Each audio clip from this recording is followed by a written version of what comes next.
아저씨, 여기 맞죠? 저 혼자 왔어요.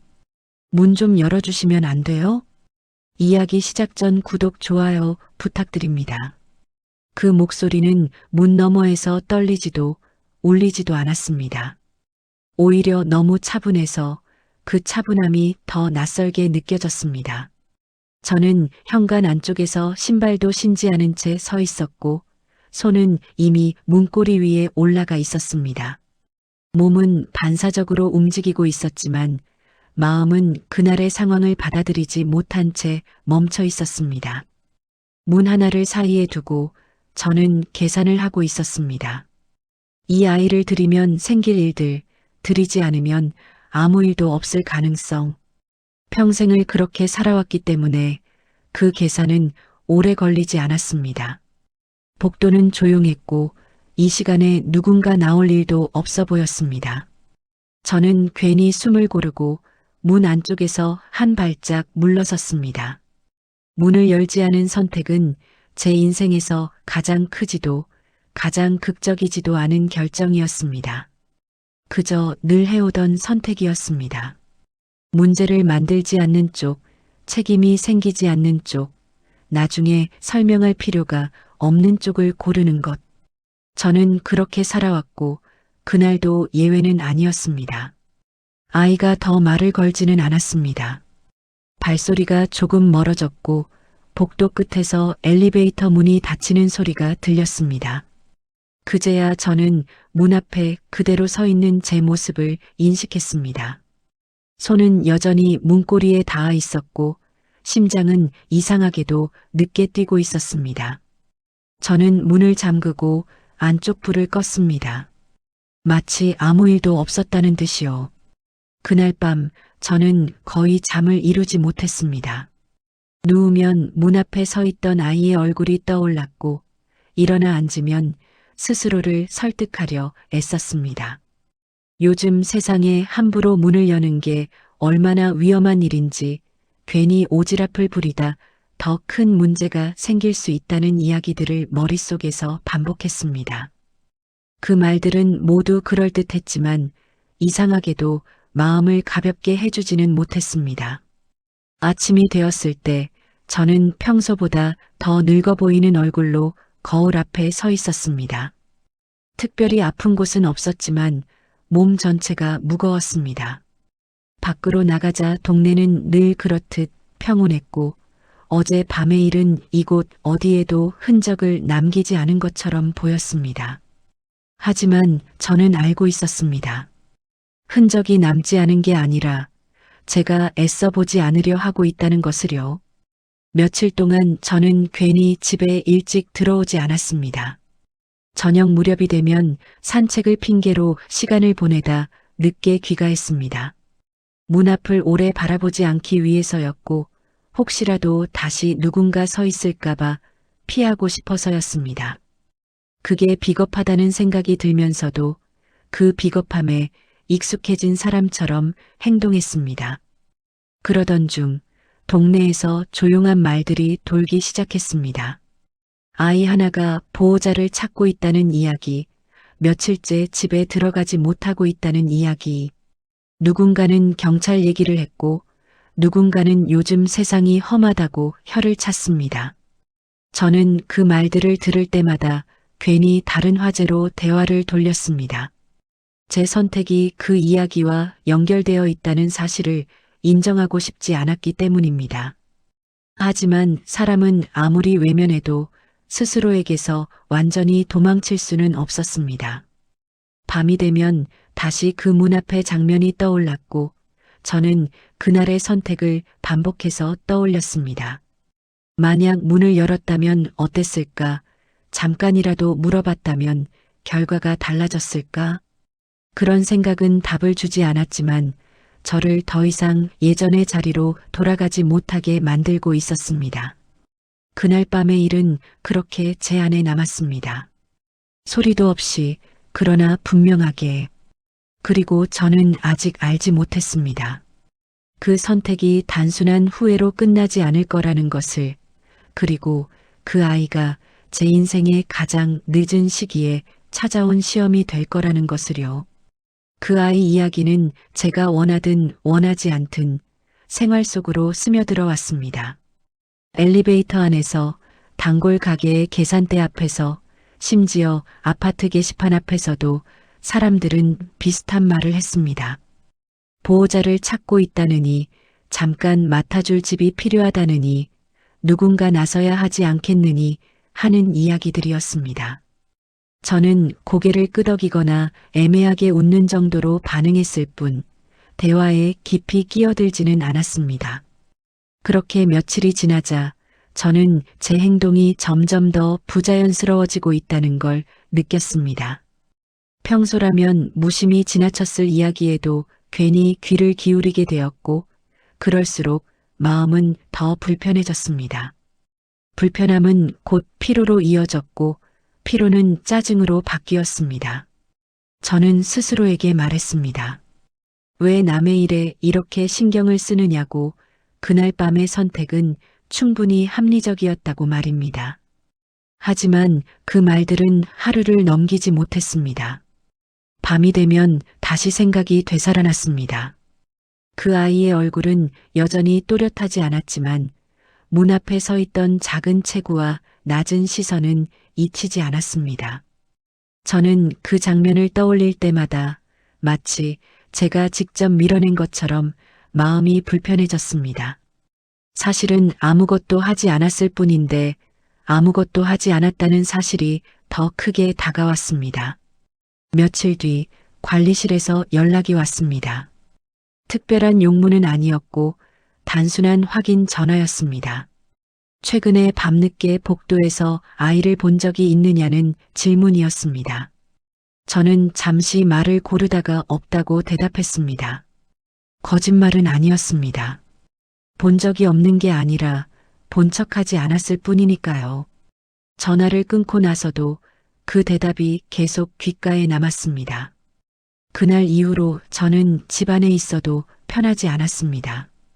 텔레비전을 켜놓아도 내용이 들어오지 않았고 책을 펼쳐도 몇 장을 넘기지 못했습니다. 결국 저는 밤마다 괜히 정리를 한다는 핑계로 집안을 돌아다녔습니다. 현관 앞에서 멈춰 서는 순간도 잦아졌습니다. 아무도 없다는 걸 알면서도 문 밖의 기척을 확인하듯 귀를 기울였습니다. 어느 날 저녁 비가 내렸습니다. 크게 내리는 비는 아니었지만 바닥을 적시기에 충분했습니다. 저는 창문을 통해 빗소리를 들으며 앉아 있었고 그 소리는 이상하게도 그날 밤을 떠올리게 했습니다. 문 너머의 복도, 희미한 불빛, 그리고 조용한 목소리. 저는 그 장면을 떠올리며 그 아이가 지금 어디에 있을지 생각했습니다. 그 생각은 저를 다시 계산의 자리로 데려갔습니다. 그 계산은 점점 단순해졌습니다. 문을 열었을 때의 위험과 열지 않았을 때의 결과를 비교하던 계산이 아니었습니다. 이제는 하나만 남아 있었습니다. 이대로 아무 일도 하지 않고 살아갈 수 있느냐는 질문이었습니다. 저는 그 질문 앞에서 쉽게 답하지 못했습니다. 몸은 여전히 조용한 삶을 원했지만 마음은 이미 그 선택을 받아들이지 못하고 있었습니다. 다음 날 아침 저는 평소보다 늦게 집을 나섰습니다. 굳이 서두를 필요가 없다는 생각이 들었기 때문입니다. 엘리베이터를 기다리며 게시판을 보다가 작은 공지 하나가 눈에 들어왔습니다. 아이에 대한 안내였습니다. 보호자를 찾고 있으며 임시로 도와줄 어른이 필요하다는 내용이었습니다. 저는 그 종이를 오래 바라보다가 결국 시선을 떼지 못한 채 서 있었습니다. 그 순간 제 안에서 무언가가 분명해졌습니다. 더 피한다고 해서 이 일이 사라지지 않을 거라는 사실이었습니다. 오히려 피할수록 이 이야기는 제 삶 깊숙이 파고들고 있었습니다. 저는 그제야 깨달았습니다. 그날 밤 문을 닫았던 선택이 아직 끝나지 않았다는 것을요. 선택은 계속되고 있었고 저는 아직 답을 내리지 못한 상태였습니다. 집을 나서면서도 마음은 가볍지 않았습니다. 하지만 한 가지는 분명했습니다. 더 이상 모른 척하며 지나갈 수 없다는 사실이었습니다. 그 아이가 제 인생에 들어올지 아닐지는 알 수 없었지만 적어도 저는 다시 문 앞에 서게 될 거라는 예감이 들었습니다. 그리고 그 예감은 제 평온한 일상을 서서히 흔들기 시작하고 있었습니다. 그날은 제가 일부러 평소보다 일찍 집으로 돌아온 날이었습니다. 특별한 이유가 있었던 건 아니었습니다. 다만 더 이상 늦추는 게 의미 없다는 생각이 들었고 그 생각이 하루 종일 제 등을 떠밀고 있었습니다. 해가 완전히 지기 전에 복도는 생각보다 밝았고 그 밝음이 오히려 마음을 불편하게 만들었습니다. 어둠 속에서는 숨길 수 있었던 마음이 밝은 곳에서는 그대로 드러나는 것 같았기 때문입니다. 현관 앞에 섰을 때 저는 한동안 문을 열지 못했습니다. 손잡이에 손을 얹고도 지난번처럼 계산을 하려는 습관이 다시 고개를 들었습니다. 이번에도 위험을 따지고 결과를 가늠하려는 생각이 떠올랐습니다. 하지만 그 계산은 오래가지 못했습니다. 이미 답을 알고 있었기 때문입니다. 저는 천천히 문을 열었습니다. 그 소리는 생각보다 컸고 복도에 울려 퍼졌습니다. 복도에는 아무도 없었습니다. 아이의 모습도 발자국도 보이지 않았습니다. 저는 잠시 멍하니 서 있다가 스스로를 비웃듯 숨을 내쉬었습니다. 괜한 기대를 한 것인지 아니면 괜한 두려움을 키운 것인지 알 수 없었습니다. 문을 닫으려는 순간 복도 끝에서 작은 움직임이 보였습니다. 그 아이였습니다. 벽에 기대서서 제가 문을 여는 모습을 조용히 보고 있었습니다.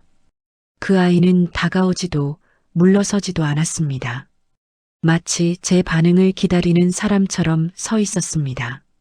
저는 아이의 얼굴을 제대로 본 것이 그때가 처음이었습니다. 나이를 정확히 가늠하기는 어려웠지만 제 손바닥보다 작은 손과 너무 어른스러운 눈빛이 인상적이었습니다. 아이는 말을 하지 않았고 저는 그 침묵이 더 크게 느껴졌습니다. 저는 아이에게 다가가지는 않았습니다. 대신 문을 더 열어 제 집 안쪽을 보여주었습니다. 말없이도 전달되는 메시지가 있다고 믿고 싶었습니다. 아이는 잠시 망설이다가 천천히 다가왔습니다. 그 발걸음은 조심스러웠고 그 조심스러움이 오히려 제 마음을 더 무겁게 만들었습니다. 저는 그 순간 이미 돌이킬 수 없는 지점에 들어섰다는 걸 느꼈습니다. 집 안으로 들어온 아이는 현관에 그대로 서 있었습니다. 신발을 벗어야 할지 아니면 그냥 서 있어야 할지 모르는 듯한 모습이었습니다. 저는 신발을 벗어두는 자리를 가리켰고 아이는 그제야 고개를 끄덕이며 움직였습니다. 그 작은 동작 하나하나가 제게는 크게 다가왔습니다. 평생 남을 집 안으로 들이지 않으려 했던 제가 그날은 아무 말 없이 아이를 안으로 들이고 있었습니다. 아이를 거실에 앉히고 나서야 저는 숨을 제대로 쉬는 것 같았습니다. 물 한 잔을 내밀면서도 손이 떨렸고 그 떨림이 아이에게 보이지 않기를 바랐습니다. 아이는 물을 마시며 주위를 둘러보았습니다. 호기심이라기보다는 확인에 가까운 시선이었습니다. 이곳이 잠시라도 머물 수 있는 장소인지 안전한지 판단하려는 눈빛이었습니다. 저는 아이에게 많은 것을 묻지 않았습니다.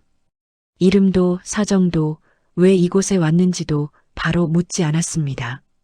그 질문들은 언젠가 해야 할 일이었지만 그날은 아니라고 느꼈습니다.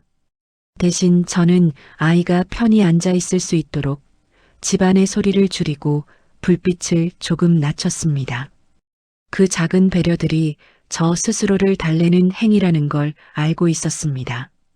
시간이 조금 흐르자 아이의 어깨가 눈에 띄게 내려갔습니다. 긴장이 풀린 모습이었습니다. 그 모습을 보며 저는 이상한 감정을 느꼈습니다. 안도감과 두려움이 동시에 찾아왔기 때문입니다. 이 아이를 들인 순간부터 제 삶은 이전으로 돌아갈 수 없다는 걸 알고 있었고 그 사실이 저를 불안하게 만들었습니다. 하지만 동시에 문을 닫았던 밤보다 훨씬 숨이 쉬어지는 느낌도 들었습니다. 그날 밤 아이는 제 집에서 머물렀습니다. 임시라는 말이 어울리는 시간이었지만 그 임시라는 단어가 얼마나 무거운지 저는 그때 알았습니다. 아이가 잠든 뒤 저는 거실에 앉아 오래도록 움직이지 못했습니다. 시계 소리만이 집안을 채웠고 그 소리는 마치 새로운 시간을 세는 것처럼 들렸습니다. 저는 그날 밤 문을 닫았던 선택과 문을 연 선택 사이의 차이를 처음으로 분명히 느꼈습니다. 두 선택 모두 제 몫이었지만 그 무게는 전혀 달랐습니다. 그리고 저는 알게 되었습니다. 이 아이와의 만남이 단순한 사건이 아니라 제 인생의 방향을 바꾸는 계기가 될 거라는 것을요. 그 사실은 두려웠지만 더 이상 외면할 수 없는 진실이었습니다. 아이와 함께 맞이한 아침은 생각보다 조용했습니다. 저는 평소처럼 일찍 눈을 떴고 집안은 아직 잠든 공기로 가득 차 있었습니다. 거실 쪽을 바라보며 아이가 여전히 그 자리에 있는지 확인했을 때 이상한 안도감이 들었습니다. 어젯밤의 일이 꿈이 아니라는 사실이 분명해졌기 때문입니다. 동시에 오늘부터 무엇을 해야 할지 알 수 없다는 막막함도 함께 찾아왔습니다. 부엌에서 물을 끓이며 저는 여러 번 아이의 이름을 물어야겠다고 생각했습니다. 하지만 막상 얼굴을 마주했을 때 그 질문은 입 밖으로 나오지 않았습니다. 이름을 묻는 순간부터 이 관계가 훨씬 구체적인 책임으로 변할 것 같았기 때문입니다.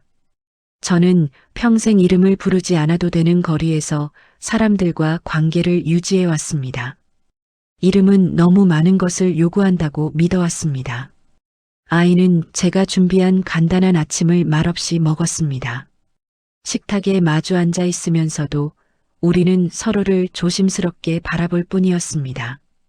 아이의 식사 속도와 숟가락을 드는 방식까지도 제 눈에는 지나치게 또렷하게 들어왔습니다.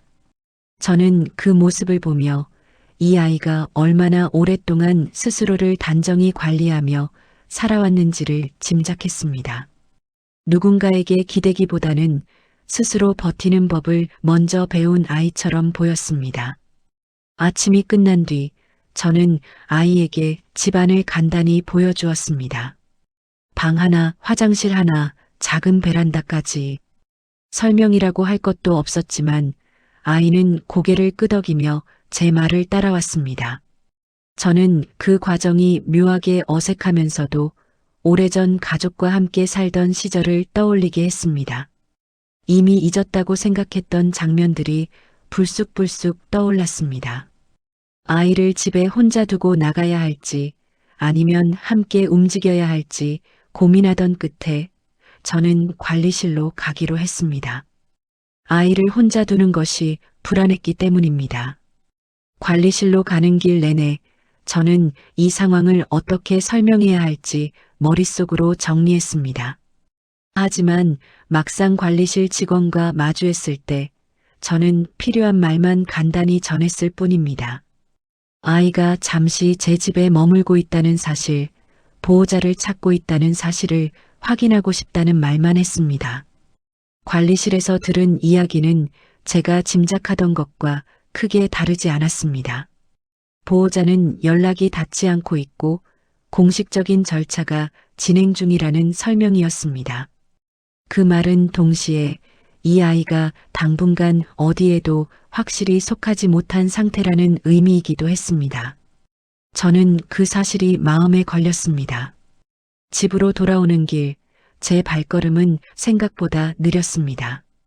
집에 돌아왔을 때 아이는 거실 창가에 서 있었습니다. 밖을 바라보는 모습이 어른처럼 차분했습니다.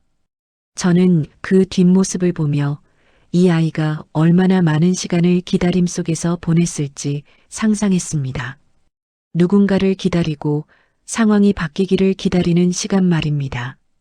저는 그 기다림에 제가 조금이라도 관여하게 되었다는 사실을 부정할 수 없었습니다. 그날 하루는 그렇게 조심스럽게 흘러갔습니다.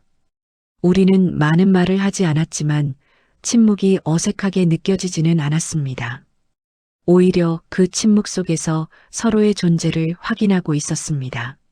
저는 아이가 집안에 있다는 사실에 점점 익숙해지고 있었고 그 익숙함이 저를 불안하게 만들면서도 동시에 마음을 안정시키는 역할을 했습니다.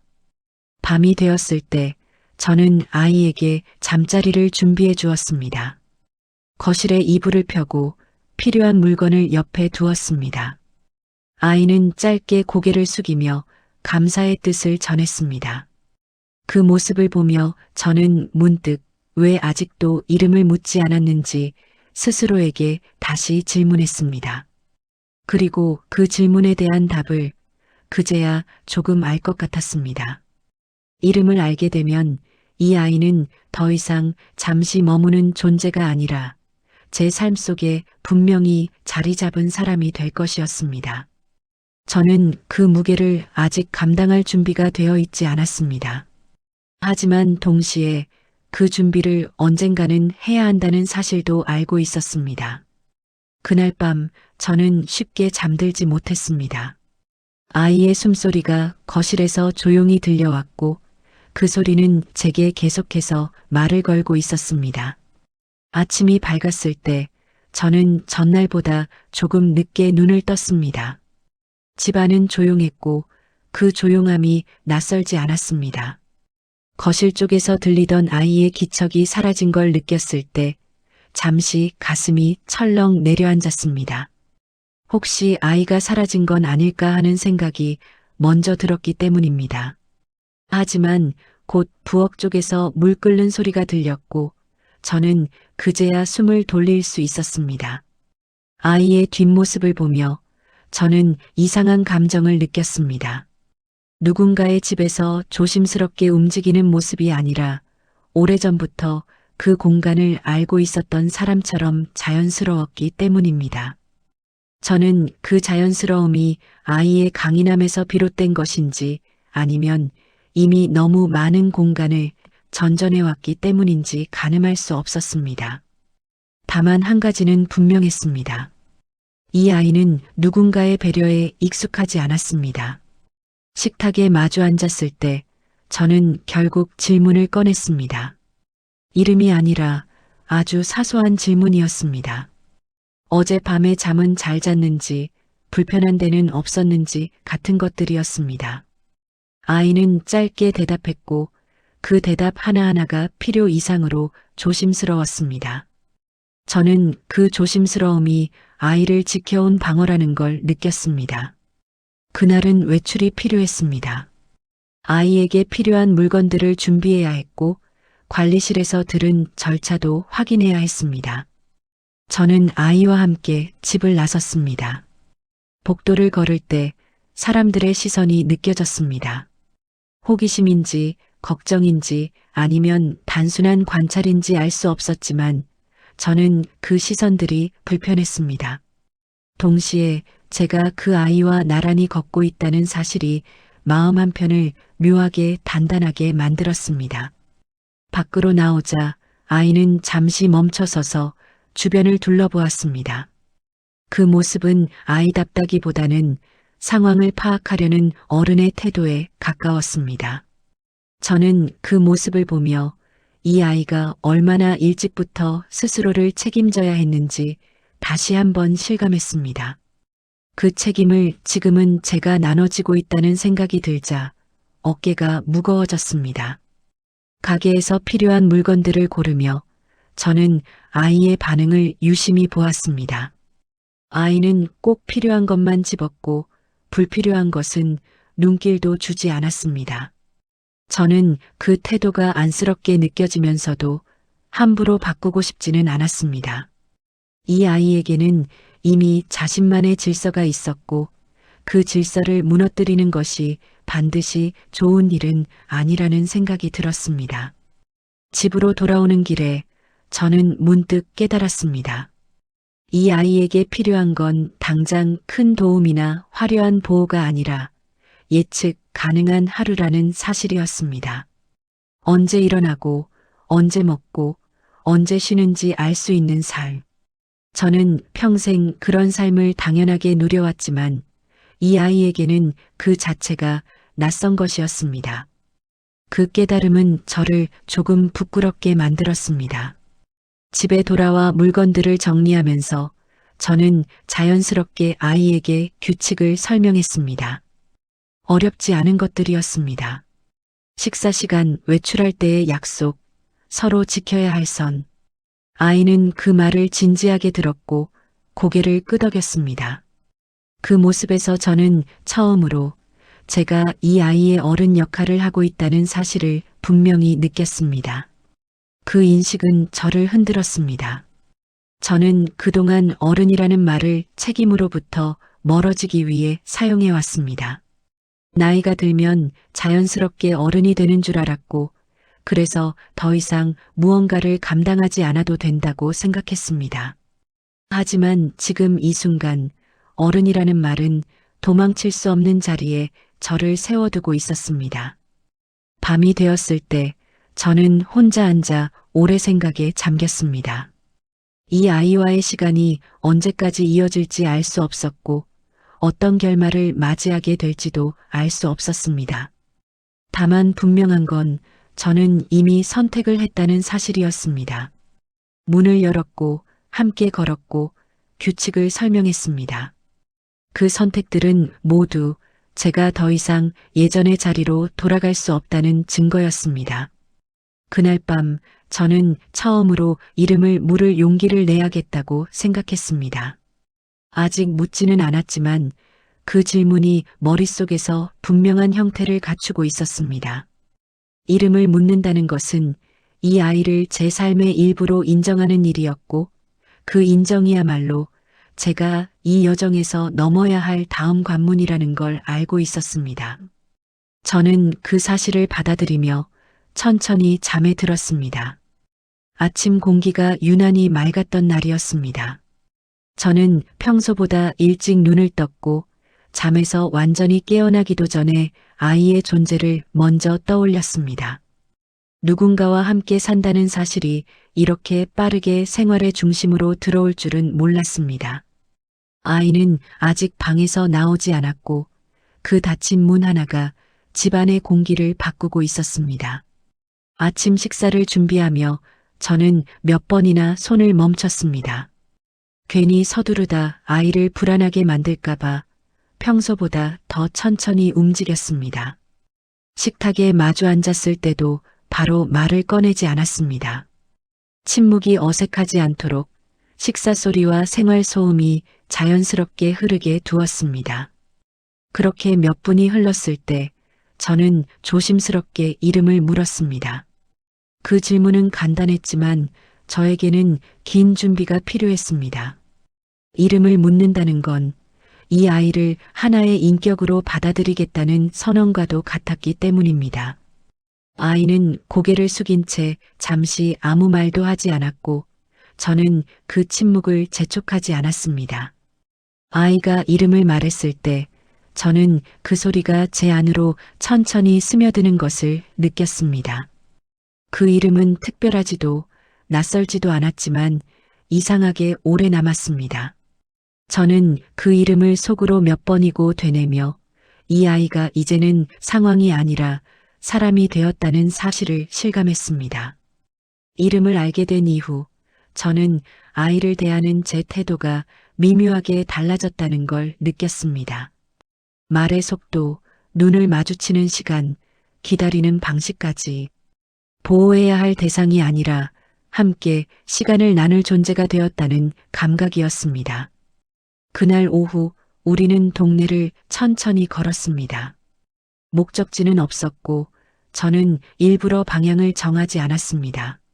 아이가 멈추면 저도 멈췄고 아이가 다시 걷기 시작하면 그 옆을 맞췄습니다. 놀이터 앞에서 아이는 잠시 발걸음을 늦췄지만 들어가지는 않았고 저는 그 선택을 존중했습니다.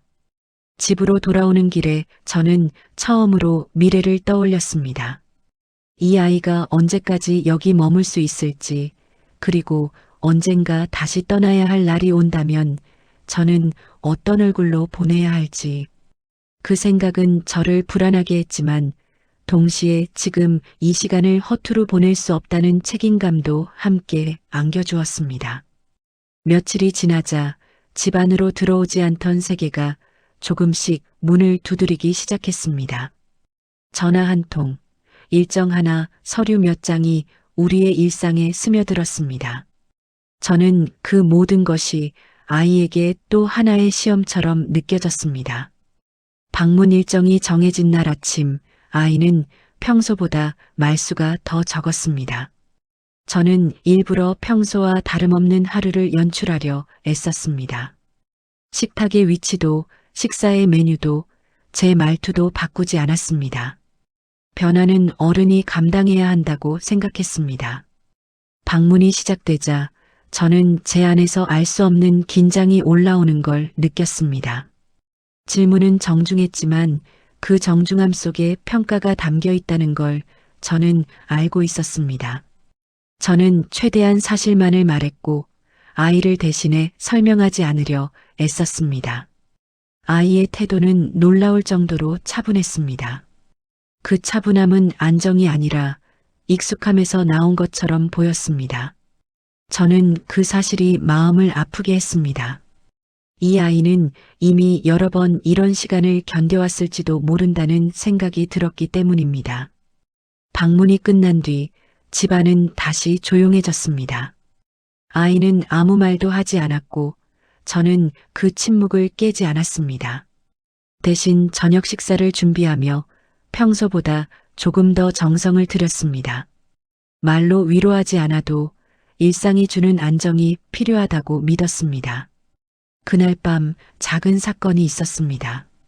정말 사소한 일이었고 저는 대수롭지 않게 넘길 수 있다고 생각했습니다. 하지만 아이의 반응은 예상보다 컸습니다. 표정이 굳어지고 몸이 긴장하는 것이 눈에 보였습니다. 저는 그 반응이 지금의 상황 때문이 아니라 과거의 기억과 연결되어 있다는 걸 직감했습니다. 아이는 설명하지 않았고 저는 묻지 않았습니다. 대신 그 자리를 정리하고 아이가 혼자 숨을 고를 시간을 주었습니다. 그날 밤 저는 쉽게 잠들지 못했습니다. 아무리 조심해도 제가 건드릴 수 없는 영역이 분명히 존재한다는 사실을 받아들여야 했습니다.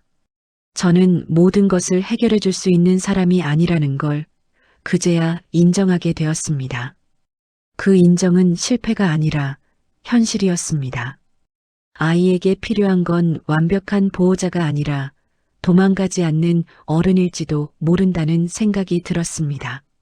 그 생각은 저를 조금 더 단단하게 만들었습니다. 며칠 뒤 저는 중요한 결정을 앞두게 되었습니다. 선택지는 분명했지만 어느 쪽도 가볍지 않았습니다. 더 깊이 책임지는 길과 한 발 물러서는 길 사이에서 저는 오래 망설였습니다. 그 선택은 제 삶 전체를 바꾸는 일이었습니다.